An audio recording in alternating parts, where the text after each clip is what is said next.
Welcome to the 700 Club. The FBI has launched an investigation to find out who was responsible for the leak of CIA secrets. The leaks showed how the CIA could use smartphones, computers, and even televisions for spying. WikiLeaks could be publishing more secret information, and experts worry that future leaks could be even worse. Dale Hurd has the story. Was it someone inside the CIA? A mole who gave nearly 9,000 pages of files about the CIA's use of hacking tools to WikiLeaks? Or was it a foreign government? Various news reports indicate that the likely source are outside contractors for the CIA. And current and former intelligence officials say the leaks were harmful for national security. Even if the person acted out of a misplaced sense of idealism, it has created a great deal of harm, and I cannot think of it in any other terms than criminal activity. One source said whoever was responsible had to have access to one of the highly classified U.S. spy networks, such as the Joint Worldwide Intelligence Communication System.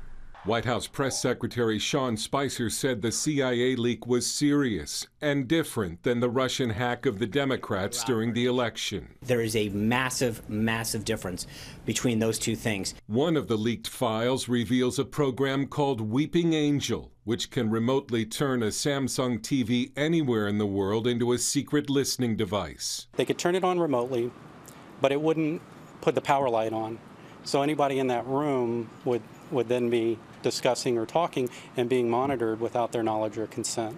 It's a great spy utility. And WikiLeaks has more information it can release. Experts worry that might include the computer code behind the spy programs that would give everyone the ability to build the same tools the CIA already has.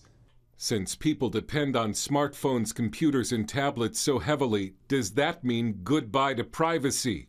FBI Director James Comey basically says yes. There is no such thing as absolute privacy in America. There is no place in America outside of judicial reach. And the WikiLeaks revelations show the CIA already has the ability to gain access to messages before they're encrypted by popular apps. Experts say it's a reminder that anything connected to the internet has the potential to be hacked. Dale Hurd, CBN News.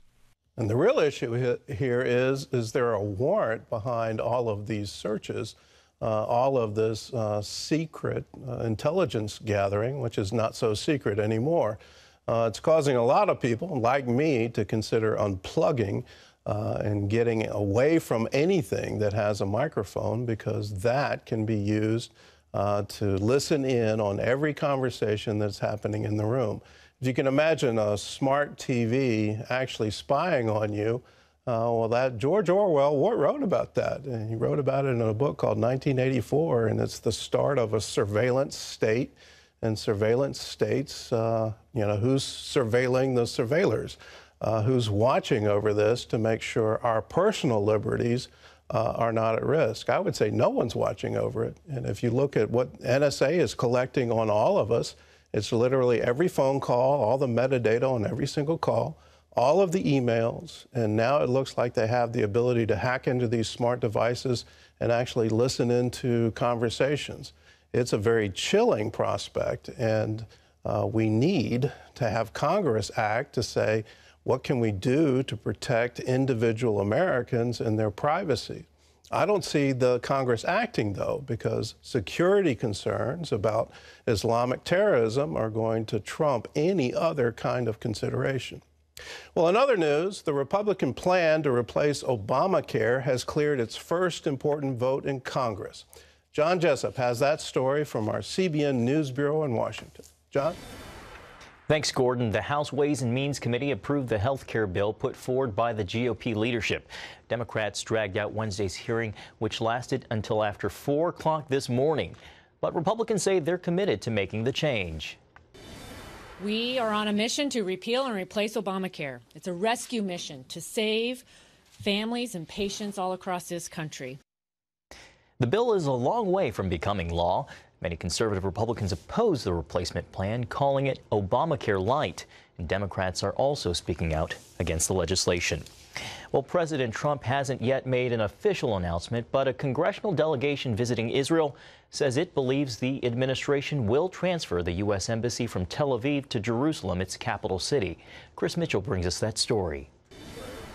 The delegation, led by Congressman Ron DeSantis, came here to explore moving the U.S. Embassy to Jerusalem. A lot of people thought maybe Donald Trump would do this on day one. He did not do that. Some were disappointed. DeSantis made it clear that while Trump did not send the group, they would report back to him. I thought it was important to come out and get some knowledge in the Congress about where this thing will actually be. He's in a position where he's either going to follow his campaign promise or he's going to actually have to sign this waiver. In 1995, Congress passed the Jerusalem Embassy Act, requiring the U.S. Embassy to be moved from Tel Aviv to Jerusalem, which, according to Israel, is its true capital. Since then, each president has signed security waivers to prevent the move. The most recent one, signed by former President Obama, expires in May. And I just think, knowing the president, he's been a man of his word. I don't think that he is going to, on the same month where people here in Jerusalem are celebrating the 50th anniversary of Jerusalem Day, sign the waiver. The group toured possible embassy sites here.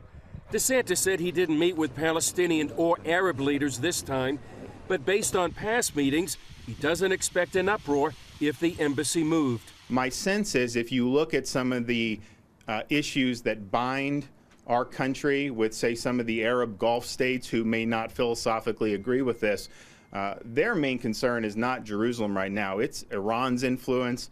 It's some of the other security threats they face.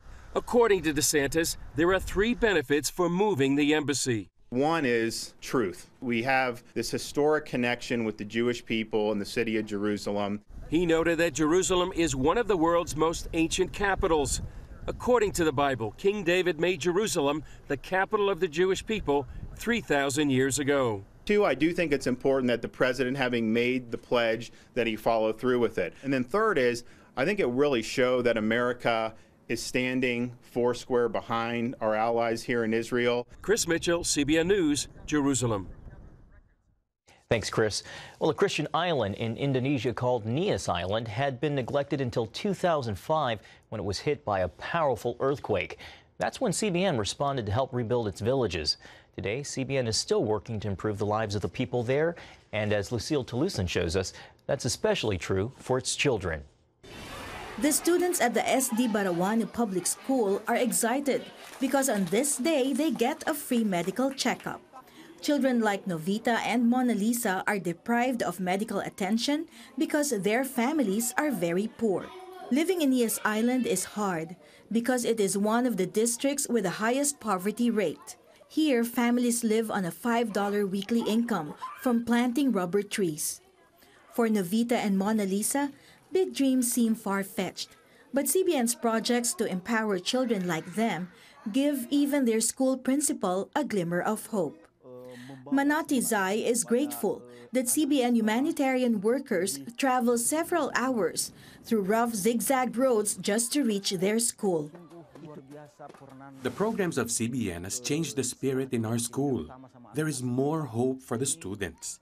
The fathers of most of these students are not good models because after harvest, they just sit in front of their houses and drink alcohol. It's the programs of CBN that help instill in our students the values from the Bible to help them have a better life. After CBN's Dr. Carla Riopasa checks the children, Pastor Febli Waliwanko shares the gospel to all 150 students and prays for them. The children are also given free vitamins and medicines.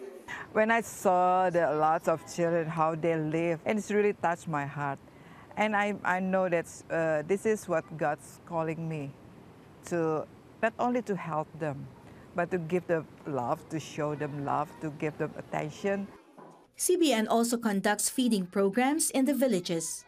More than 100 malnourished children are being fed these nutritious meals until they gain back their normal weight. And in addition to that, these mothers are given health education and also livelihood trainings. These mothers are taught how to make floss out of bamboo shoots. My children were always sick and cannot go to school. I am thankful to CBN because of the feeding program. They are now healthier. I am also happy that we are taught how to make floss, which we can also sell. The highlight of the medical mission was the Superbook Fun Night, where the children watched the giant adventure.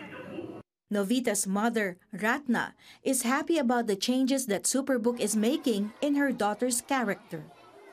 My daughter used to be rebellious. Her character is changed after watching Superbook.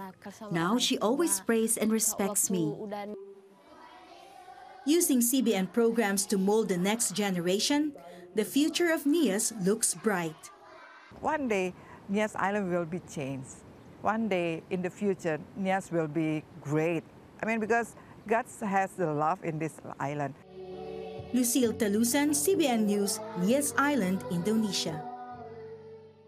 CBN making a positive impact on the lives of people around the world. Gordon, back to you. Well, if you're a member of the 700 Club, thank you. It's through your gifts that all of that is made possible.